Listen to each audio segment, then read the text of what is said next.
Aliens, the first toy line I actually like collected. Like, went to a toy show. I think I was like 12 years old. And I literally told the dealer who had connections in Ohio. I'm in Illinois at that time. How many do you want? And I said, I want one to open and one to keep.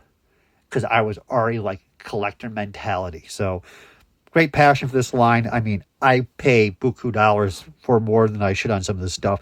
I wish this display still existed for photography, which it might. I've seen a few large displays from Kenner employees survive. Like a Toy Fair Batman display was so big you couldn't even fit in the van.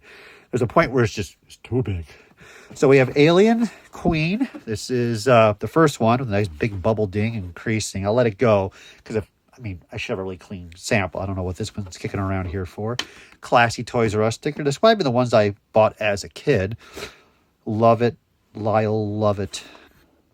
It's just so beautiful. Like, it was just so exciting as a time. My memories of just what was coming out, and the face hugger and the rhino. I don't know if I'll ever really capture those exciting moments for toy collecting again. So I see those jolly happiness. We have Raccoon Celebi at $3.48. So I mentioned earlier, I collect Pokemon I like the original stuff. I collected some of the cards with Magic. The game sucked, let's just be honest with you on that. But I also collected the toys. And I collected prototypes when they were first coming out. It's really nice stuff. When I got these later series, I was buying things on discount or going to the store and get one or two samples to have. This is when they were trying to incorporate the game aspects, not just minifigures to play with like Jax was up to. Hasbro was trying to incorporate top game, like Beyblade. You were trying to incorporate that battle aspect, and to be honest with you, it never works out. It just doesn't work out. And clearly they couldn't put a little figure up there because it would just fly off and hit a kid in the face, and then they can have a real Pokemon battle experience. Value on this thing, I don't know. I mean, I'll probably let it go because it's interesting, but I do like the Mudkips, and just like the last series of toys I was really like fascinated with of Pokemon. I started waning off to the point where I'm looking at some of the newer Pokemon. I'm like, what the hell am I looking at? Bishop. Oh my God. I got Bishop for a birthday present because for a while when these first hit, Bishop was much more difficult than any other characters. And of course, this is like before the internet, there was rumors of a flying queen and nobody had ever seen it. And of course, it did come out later in shipments, but this is the UK technically, so European package, but this is the UK free 3D space pop-up base. So you got your basic figure, vacuum for bubble, and you got space base. And this is number 3. These were amazing. Oh my God. Even as a kid, I was like, because there were reports like Please Magazine and Toy Fair, and you're like, please, give it to me, baby. So I already have it set up loose. Financially, this is not big bucks. It's like $30.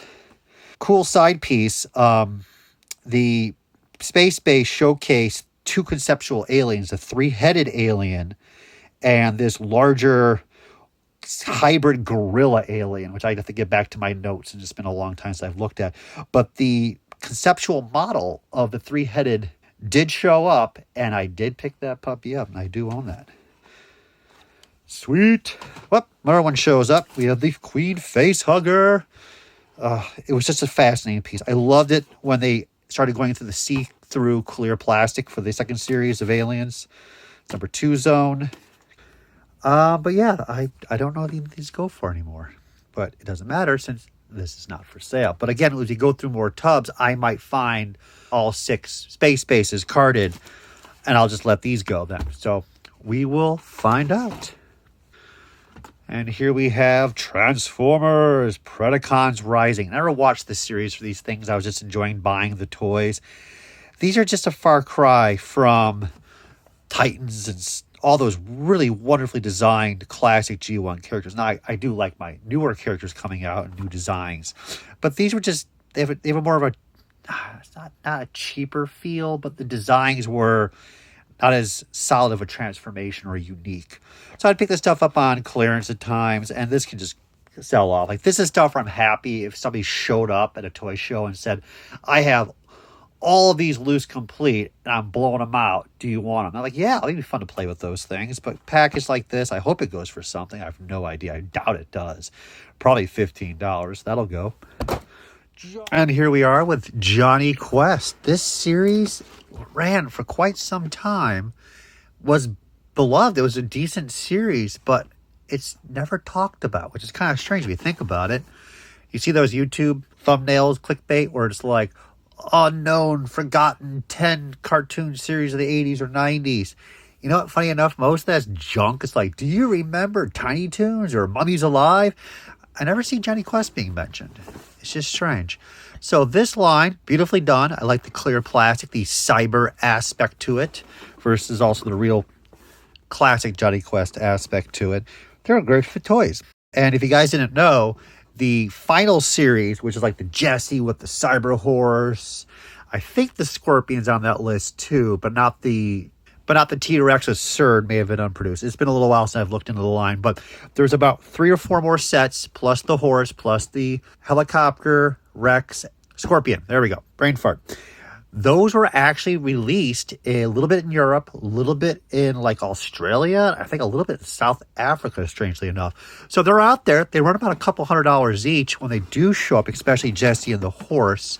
Not much love for this line. So that being said, I really do like it. I don't need to have one carded.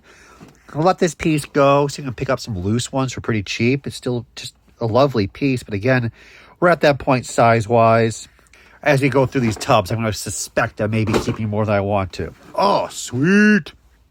So Lego sets, I like Lego like everybody else, but a number of years ago, I decided to let go of majority of my Lego stuff. I kept minifigures here and there, let go of all the Star Wars box sealed, kept a couple pieces, and mainly this one. So I remember Target had this one on sale, or it was a toy. It was Target. Like they don't do it anymore, but it was a sale where you like buy one, get one at this discount. I bought like 20 of these. Great set. Got the Mark. You got Marion. You got Indy. I forgot the retail was on this. It was pretty cheap back then compared to now. And I was like, this would be a great set to sit on. I used to buy also like the mini sets, like the motorcycle Indiana Jones set. Anything that was a $20 set that was smaller, easier to pack away with like 3 minifigures, that was always golden in my opinion to store, because how much can you store, right? So I sold off all the other ones between $75 to $100 each. I think this is the last one, and I really do like this set still, so I'm going to keep it because I already made the decision a while back to sell everything else.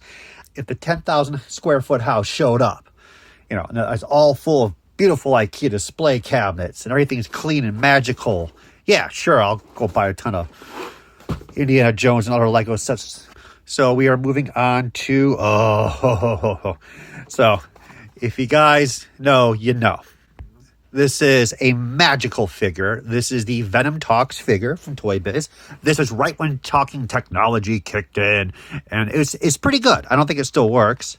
I'd be shocked. There's, 1993 batteries on this puppy. 91. Oh my God. Look at that stuff. Oh, I remember I was so excited. I got Storm and Wolverine when they first came out. Like, you're at a comic book show. You're like 10 years old. And you're like, oh my God, Wolverine. Storm lights up. Gimme. Brother got Archangel and Nightcrawler. I think I got Colossus later. It's happy times. So anyways, this is what this is about, really. So this figure says, Die Spider-Man, I want to eat your brain, and evil Venom hiss. This pissed off a lot of the parent groups of that time. So this piece was technically pulled from the shelves because, of course, it said evil Venom hiss, right? So it's kind of a quasi thing, though, because I suspect that they just said they're pulling it. By the time this whole fiasco ran its course, they already shipped a ton of these things. It was probably already done with its shipments. They're moving on to the next season's toys. So they're not rare. I just think it was just PR control properly done. So for some really offbeat, crazy talk, when I'm driving the car for these long haul shows, like to meet an employee or go to a toy show, your brain wanders. 7-hour drive, 14-hour flight to Tokyo. You start thinking of crazy scenarios. This toy, for some reason, this dialogue is in the back of my head as I'm just bumming around through life. And I always thought if I could find someone like myself, like-minded of insanity. So I came to this idea that if you just want to go out and meet someone who's of ilk mind, this is like the best test. Like, go out to the bar or a speed dating event. When you sit down, look at the girl. Don't say like, hey, how are you? And this is my name. This is what I do. And these are the things I like. No. Let's save some time. Just look at her straight in the eye and you just say, die, Spider-Man. I mean, she's just going to look at you and just be like, but if she comes back with, I want to eat your brain, you found the perfect girl. You cut through all the bullshit. You found the perfect one. It hasn't worked for many, many years, but there's probably a possibility I did bump into a couple women who were probably thinking, I want to eat your brain. But because I started off with Die Spider-Man, they were just confused. And they were probably keepers. You know, anyone that wants to eat your brain is a keeper, clearly. But still, this is just classic toy history of just that time. And now, compared to the 90s, it's completely passé to have a toy say, I want to eat your brain.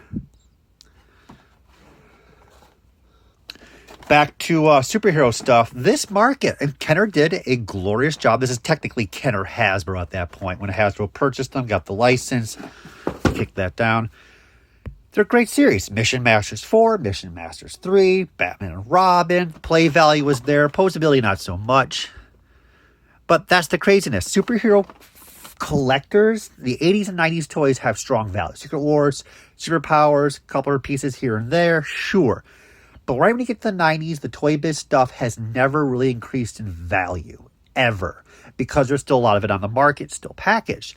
Batman's pretty much the same way. The collector community is more in tune with which figure is the most detailed and most posable versus a vintage aspect. So that's why most of these figures, in my opinion, and I can be wrong, isn't worth really much. So this figure probably is only worth $7 on eBay. So I'll let it go. Again, great. This at least has wonderful package artwork, but it's not a passion of mine at all. And then we have the Mega Bug Gladiators. Click, click.